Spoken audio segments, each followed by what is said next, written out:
Bernstein Show. Now, here's Ed. Vegas Auto Gallery. You know, I'm driving down the 215, heading west from downtown, and I see this amazing, amazing facility on the right-hand side, and I'm watching it as it's being built, you know, week after week. With me now is the owner of that, Nick Dossa. How are you? And what a beautiful facility. Let me start by saying that. And congratulations. It's really a great facility. Oh, thank you.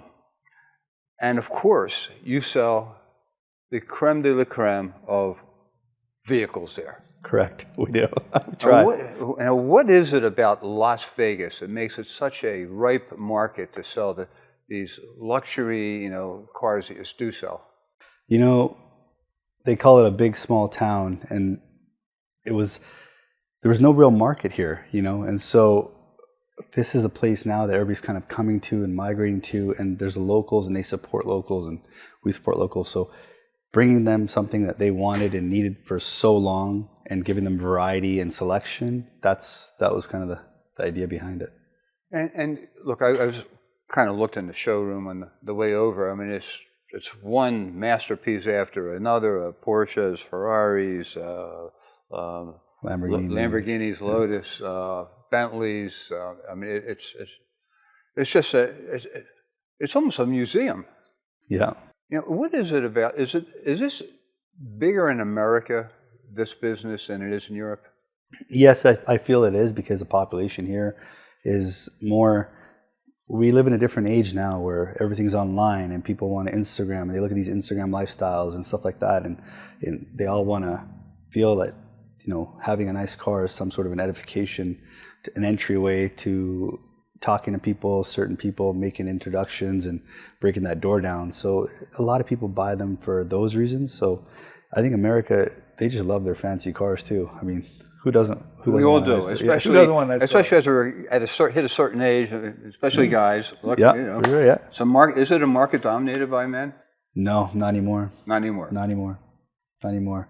I've got major CEOs of companies that are women that come in, and yeah, I'll take that, no problem, just as much as men. Do women go for a different type of car than a man?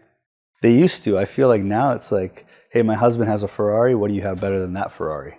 Oh, like my wife likes something big and power, you know, and strong. So she's got a G-Wagon. Okay. Right. So she likes being up high and being indestructible. Same with my wife. That's what she drives also. Yeah. I mean, I personally don't like it. I mean, I'd rather be much lower and much more comfortable. Yeah. A little more sleek. Sleek for sure. How did you get into the car business? It's kind of an interesting story. So I grew up in Canada. I was born and raised there. My mom was heavy in real estate, and I was going to school. My dad passed when I was very young, and my mom said, hey, I only loved one man. I was with one man, that's it. She devoted her life to me at that point to raise me. So I was going to school. Only child? No, I have an older brother and an older sister. I was a recession baby. I guess there was a recession in the 80s. So that's where I came out. But I was going to school, and I always told her, I said, I want to be in the car business. I love cars. You know, she's like, no, you got to go get your degree. But as I was in school and going through high school and going, you know, to university, I was buying and selling cars from Auto Trader. We had a book back then. It wasn't online. You'd buy an Auto Trader, you'd search the car, you'd find one, you'd find a good deal, negotiate. I'd buy the car, we had a little beeper, and then I'd be in class and my beeper would go off and someone was making an inquiry on the car. I'd go out after lunch and make the call from a payphone, and I'd sell the car, and then I'd go buy another one the next week. So that's what I was doing in school. In those days, you know, people bought and sold cars in a newspaper, basically. Yeah, literally. Right? I mean, you'd open up the newspaper, and there'd be page after page of vehicles, you know, heading by the specific brand. Today, it's almost non-existent. Literally doesn't exist. They have a couple magazines that, you know, are still floating around when you go to the airport and stuff like that. But by the time you get that and you find about that car, it's most times sold. So when you're selling these brands, I mean, what makes the brand popular? Is it Porsche? Let's take a Porsche for an example. Sure. Okay. Is it somebody grows up, you know, just likes the style of a Porsche, or they know somebody that has one, or they see a TV movie, or they read something in a magazine? What is the driving force to motivate somebody for a specific type of vehicle? The brand manufacturers do a good job of kind of creating a scarcity to some degree, and so that penetrates through people, and they say, hey, listen, I want to have this GT3, for example. Well, you can't get one. So people are like, we always want what we can't have.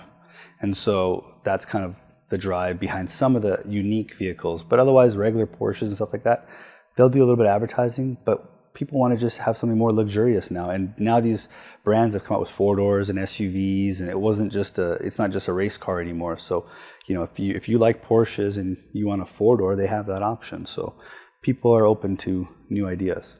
How important is the racing circuit to the brand of a vehicle? Very, very important, because these brands that are racing in Formula One or these cup car races, people watch that stuff. It's intriguing. It's a new age, and so they're like, it's a turn-on factor, and they're like, oh, that was the best track time. Like the GT3 RS was one of the faster track times out there, which is a Porsche.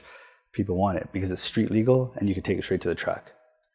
So when I look downstairs, what would be the fastest vehicle down there? What do I have down there today? I think I have a $2.3 million Porsche 918 that's sitting down there. I have GT3 RS down there. I have a Lamborghini Ultimate down there. I mean, I have a little bit of everything. It's hard to say which one's the fastest. I mean, when I say quicker, let's define what it means. Well, are we talking electric, or are we talking naturally aspirated? I mean, because there was a point in time that electric vehicles just couldn't generate the horsepower and the speed that a gas vehicle could develop. Not necessarily true anymore, is it? No, it's not necessarily true anymore, because they have these hybrid components now where they're doing a little bit of gas and a little bit of electric, which makes it the best of both, and you're going to outbeat anything. So where is the customer going? Are they going for the hybrid? I think that we don't have a choice, and that's where the adoption factor is coming in, and some of these older cars that are naturally aspirated becoming more sought after, because they're going to enforce this. It has to be electric to some degree type thing. Even as a Lotus dealer, we have it too. We have a gas engine Emira, and then we have the Electra, which is a fully electric SUV that has 900 horsepower. We don't have a choice. We're going to have to go that way, but it's an adoption thing. So they're trying to hang on to the gas component, but eventually I think it's going to go full electric. The days are numbered. Huh? Yeah, the days are numbered. It's not going to happen tomorrow, but they're pushing for it. You brought up SUVs. When did all these brands start, going into the SUV market, and now you can get a Bentley or a Rolls SUV, right? I mean, all the major brands are selling SUVs, right? It's a different feel, I assume a different customer than the sports version, right? The mom with 2 kids can drive the SUV and still have that same power and luxury and brand and status, as if you had to go buy a 2-door version of that brand. So the SUV started, I think the first company that did it was BMW, and they launched, the X5 back then. It was like, oh my gosh, BMW did an SUV, and that's when it started. Then Mercedes did the ML, and this is back in, 95 or 94 when it started. That trend. You sell Lotuses here. We do. I'm not really familiar with them. That great brand. When did it become such a? Well, at one time, I remember years ago when I was maybe in college, they came out with Lotuses. Yeah. And then you didn't hear about them for 30 years, and now they're back. They're back, and they're coming strong. I mean, it was a brand we picked up. It was an underperforming brand here in town, and I saw opportunity there, so I bought the Lotus brand from the gentleman. They had cars that were sitting for, a year that they couldn't sell. We went in there in 3 weeks, everything was sold out. It comes down to knowing your brand, knowing the knowledge on it and the product. The brand is amazing. The cars that they've built now are even better than ever.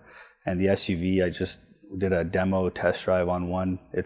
I think it's one of the best SUVs on the road. It looks the best too if you've seen it in person, which I'll show you some downstairs.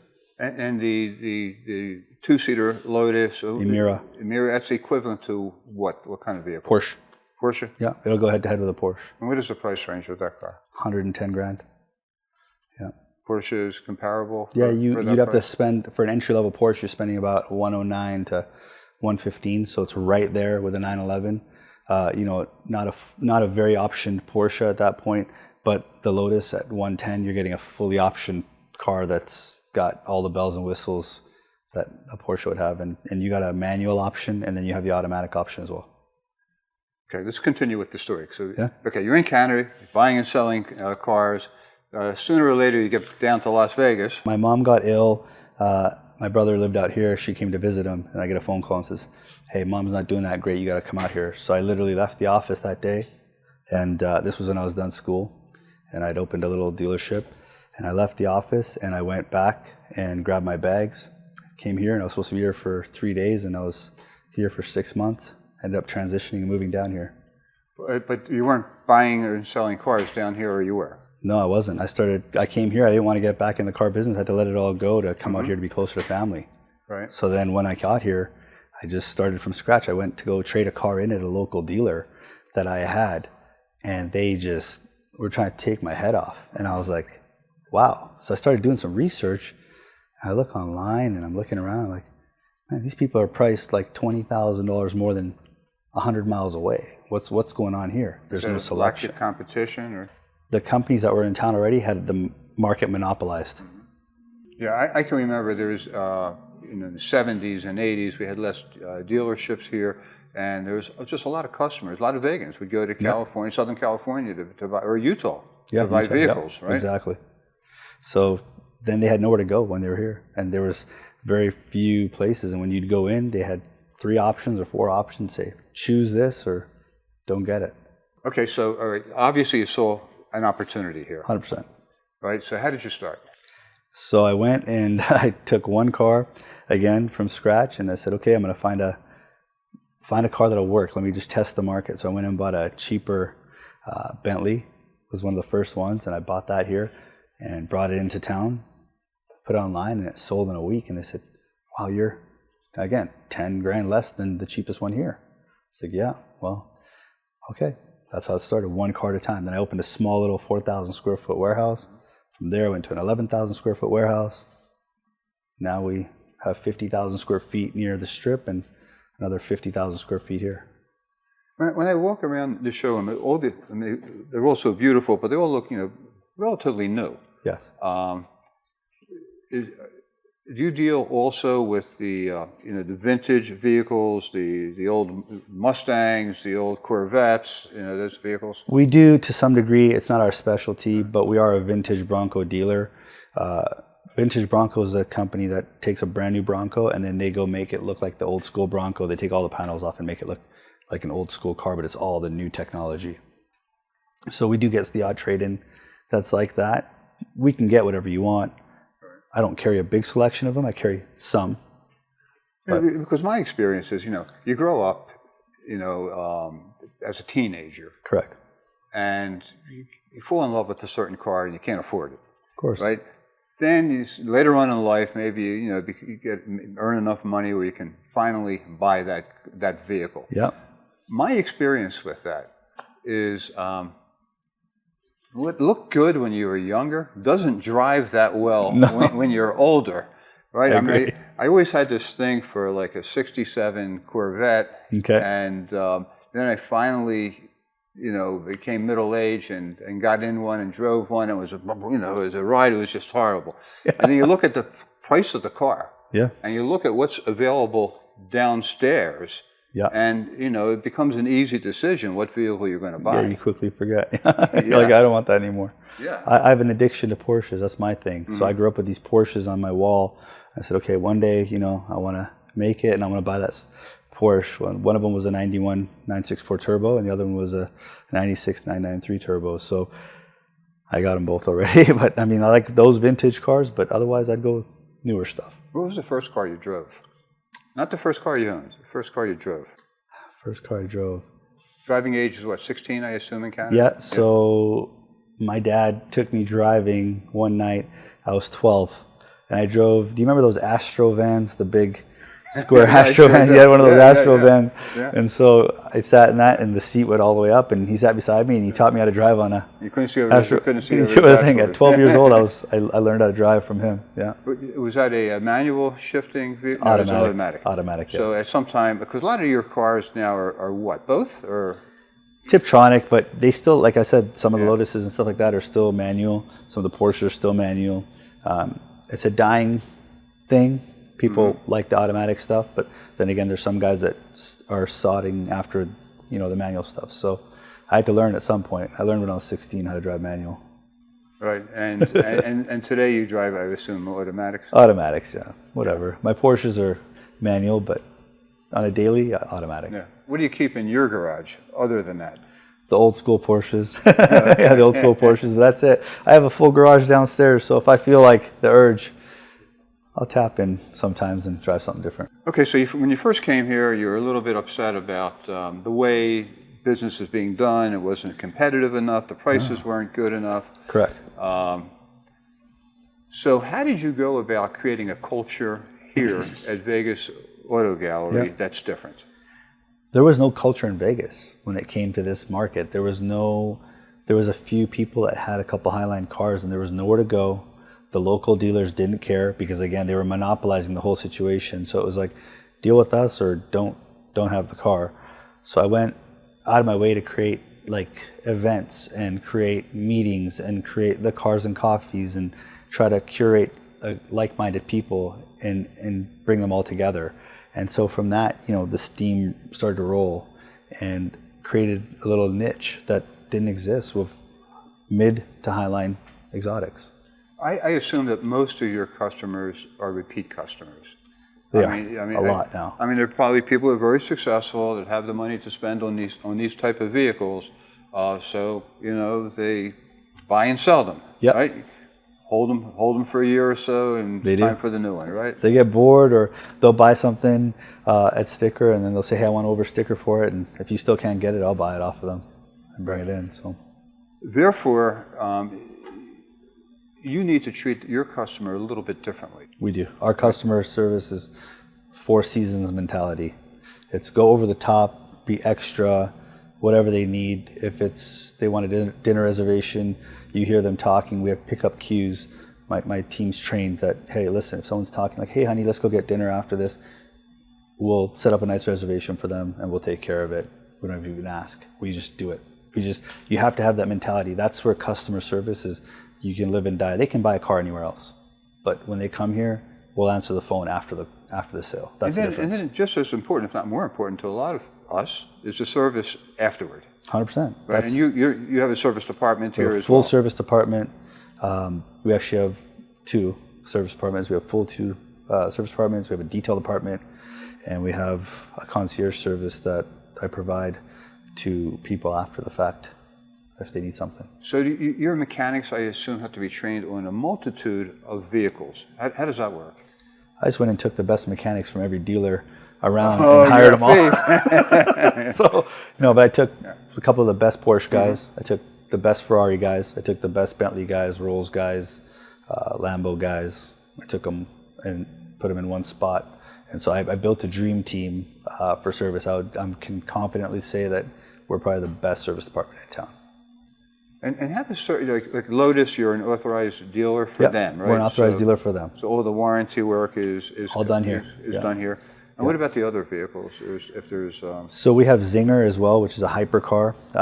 It was a new addition that we just added this year. It's about a $2 million entry point car. $2 million entry point. Entry point. It compares to the Ferrari and the special edition Lamborghini and the Porsche 918 and stuff like that. It's that level. It's hypercar. And is this a new manufacturer? It's a new manufacturer. This manufacturer is very actually unique.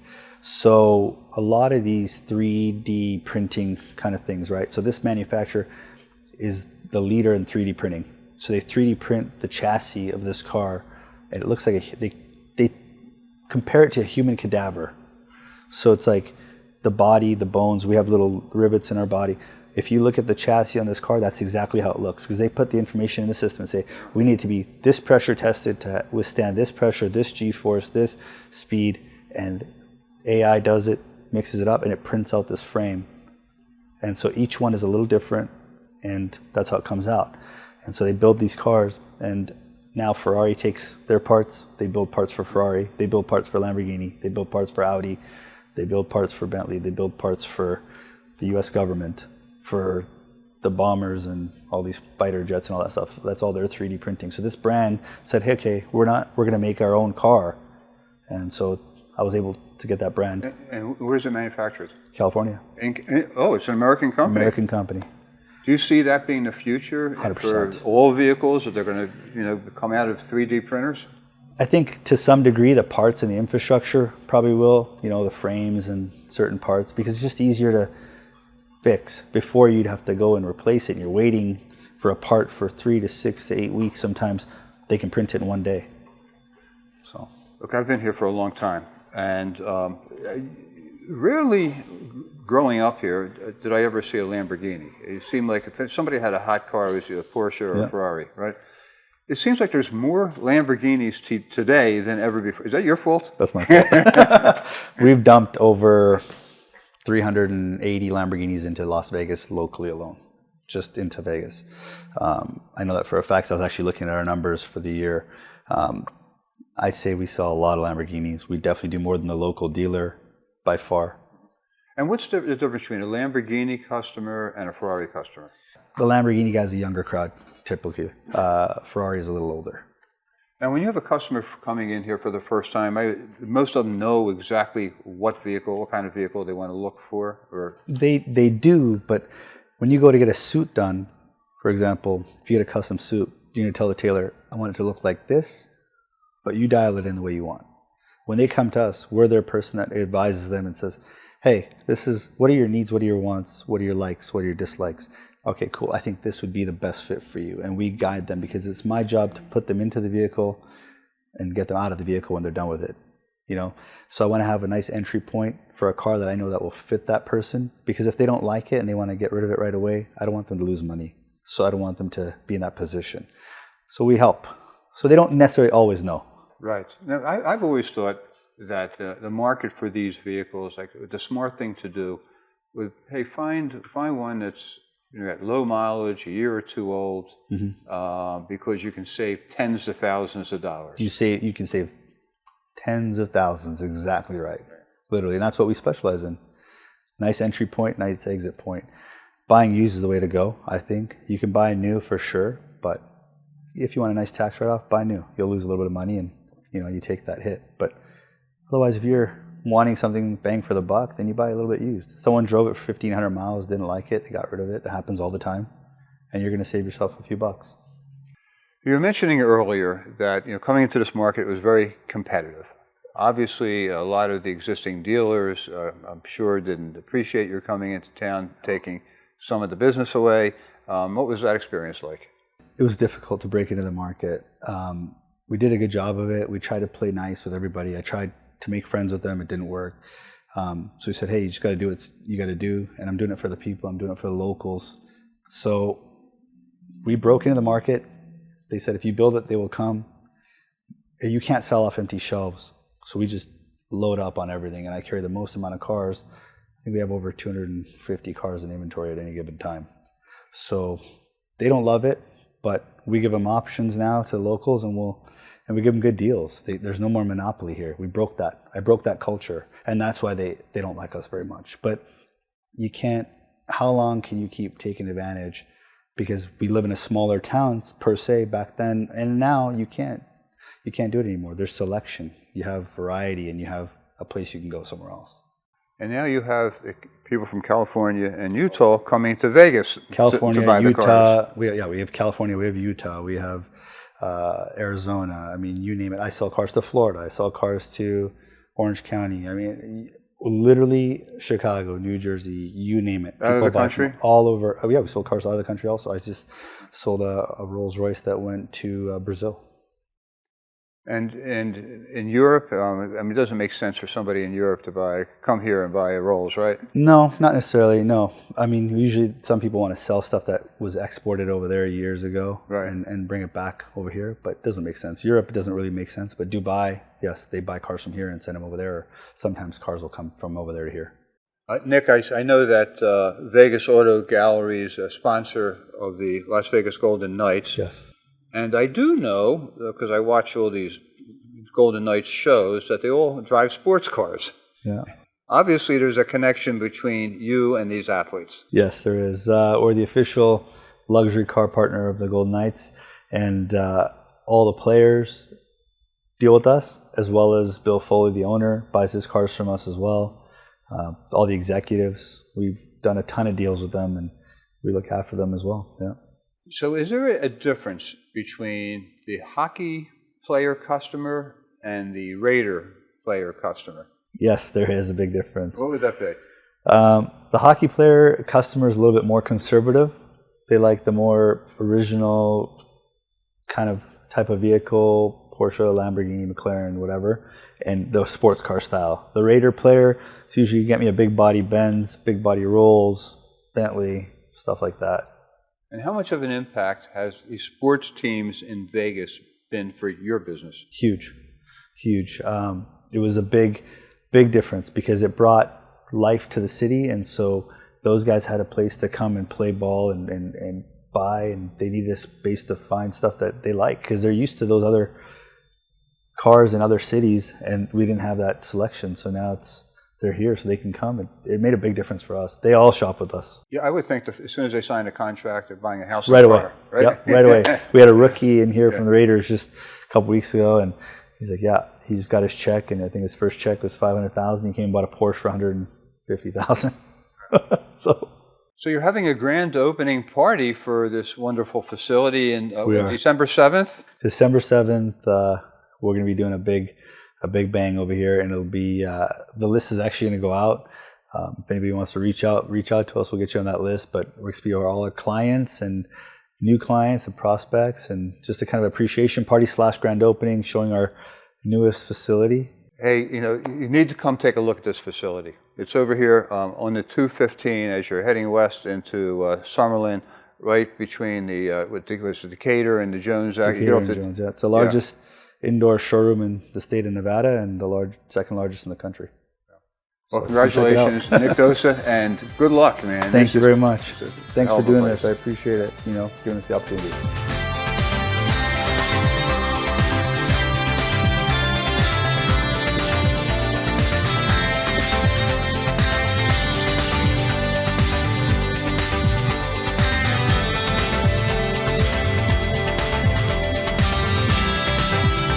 The Ed Bernstein Show.